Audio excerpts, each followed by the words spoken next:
Hi, I'm Dong. Welcome to Dig in the China, where we explore China in depth to reveal unique perspectives. Let me share an interesting report from HK01, a core external propaganda outlet of the Chinese Communist Party. The article is titled, "Why has China only recently seen a post-70s provincial governor, while young high-ranking officials are common in the West?" What stands out in this report is the noticeable aging of Chinese local governments. Compared to the Mao Zedong and the Deng Xiaoping eras, the age structure of local officials in China has undergone a clear shift. This is a fascinating phenomenon that has rarely been spotlighted in the media. HK01 has recently highlighted an important issue. China's youngest provincial governor is now 54 years old.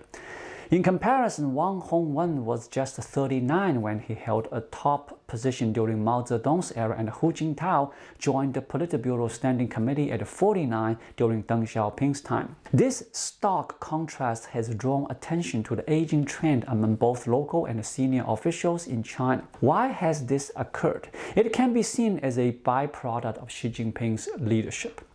The report states the following.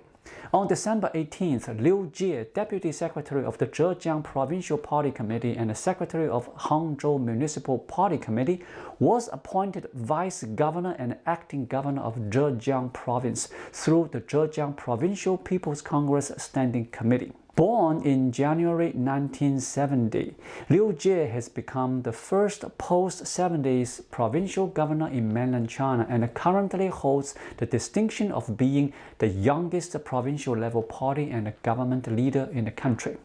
It is expected that following Liu Jie's appointments, more post-70s officials will assume key provincial leadership positions, potentially shaping the future trajectory of Chinese politics. However, it's important to note that the post-70s generation, while younger than the post-50s and the post-60s, is no longer considered particularly young.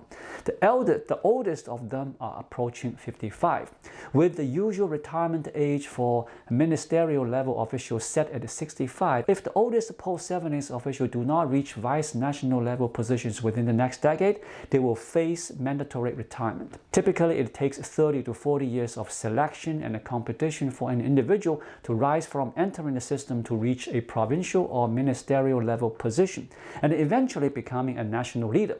As a result, although the post-70s generation is no longer considered young, there are currently only 3 post-70s officials at the ministerial level in mainland China. Among them, Liu Jie, who has just been appointed provincial governor, is the only one holding a key provincial-level party and a government leadership role. In other words, even Liu Jie, the youngest provincial leader, will have to retire within the next decade if he does not advance to a vice national level position, and he is currently the youngest.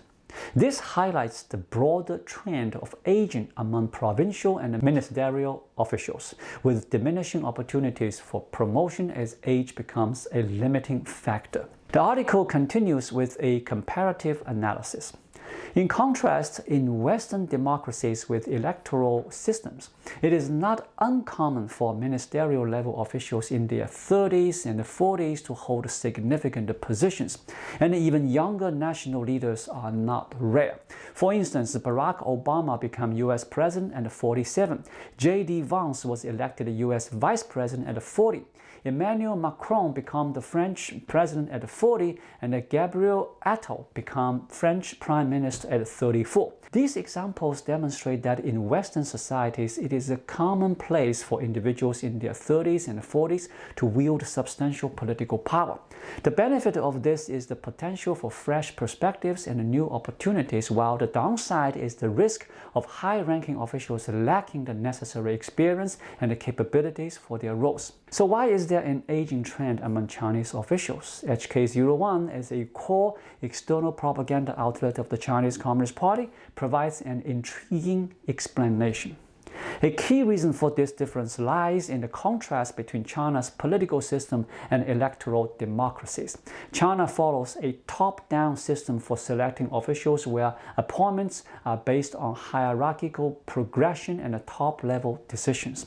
In electoral democracies, however, political officials are mainly elected. As long as an individual meets the legal qualifications and gains public support for approval from elected leaders, they can rise to high-ranking positions, regardless of their profession or age. In mainland China, once an individual enters the political system, it is almost guaranteed that politics will be their lifelong career, as long as they do not leave midway. Similarly, if someone does not join the system at a young age, for example before 35, it is highly unlikely that they will have a chance to enter politics later. In contrast, in electoral democracies, although there are differences between politics and society, there are generally wider opportunities for individuals to transition between the two. This results in a situation in China where advancement requires navigating a long and fiercely competitive selection process, with the path becoming increasingly lengthy as one rises higher. Meanwhile, in electoral democracies, it is more common to see young individuals in high positions or to hear stories of people switching careers midway. As a key external propaganda outlet of the Chinese Communist Party, it is already significant that HK01 has raised this issue, even if only briefly. I would like to share 3 perspectives on this news with you. First, the age structure and the political landscape of Chinese Communist Party officials have undergone a fundamental shift since Xi Jinping took power. Currently, there are far fewer young officials compared to the eras of Hu Jintao, Jiang Zemin, Hu Yaobang, and Deng Xiaoping, with a significant decrease in their proportion. A fundamental reason for this is that Xi Jinping has dismantled the CCP's successor system. Traditionally, the main pathway for cultivating young officials was through the Communist Youth League. Xi has deliberately and purposefully destroyed this system. Today, the Chinese Communist Youth League no longer functions as the reserve pool for future leaders. Having lost this political role, we can examine how Xi Jinping has methodically and purposefully dismantled this system for nurturing young officials. When Xi Jinping first came to power, there was significant concern about his effort to marginalize the Youth League faction while strengthening his own Zhejiang new army and promoting his old allies from Fujian. Initially, this response was somewhat acceptable to the Chinese public. This was because prior to Xi, Jiang Zemin had established the Shanghai clique and Hu Jintao had strengthened the Youth League faction. It had become a political norm in China for each leader to appoint their own supporters to key positions, a practice that the public had come to accept. However, it soon became evident that Xi Jinping was not merely appointing his own people. He seemed to have a deep animosity toward the Youth League faction. His actions led to the rise of the term "tuanmie," the total annihilation of the Youth League faction in Chinese political discourse. Key events in the CCP's official system marked this purge. First, Hu Jintao was publicly humiliated and escorted out of the 20th National Congress of the Communist Party of China. Second, late Premier Li Keqiang was not only sidelined but was also reportedly drowned in a swimming pool, marking the tragic end of his political career. And third, Hu Chunhua lost his position as the heir apparent. Within the CCP's core leadership, officials with clear Youth League backgrounds were thoroughly eliminated. Xi's crackdown on the Youth League faction was not just about filling positions with his own loyalists. He systematically dismantled the traditional system for cultivating young officials. Moreover, he completely blocked any future opportunities for those with the Youth League ties to rise through the ranks.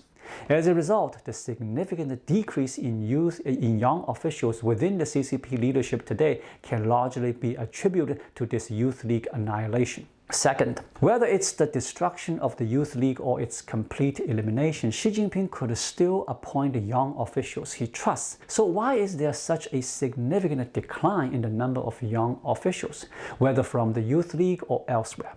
This is ultimately the result of Xi Jinping's autocratic style of governance. Xi Jinping only trusts his long-time allies, whether from the Zhejiang New Army or his former Fujian colleagues.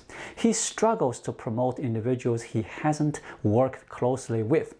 Another crucial issue is that his inner circle, such as Cai Qi, is protective of their own group.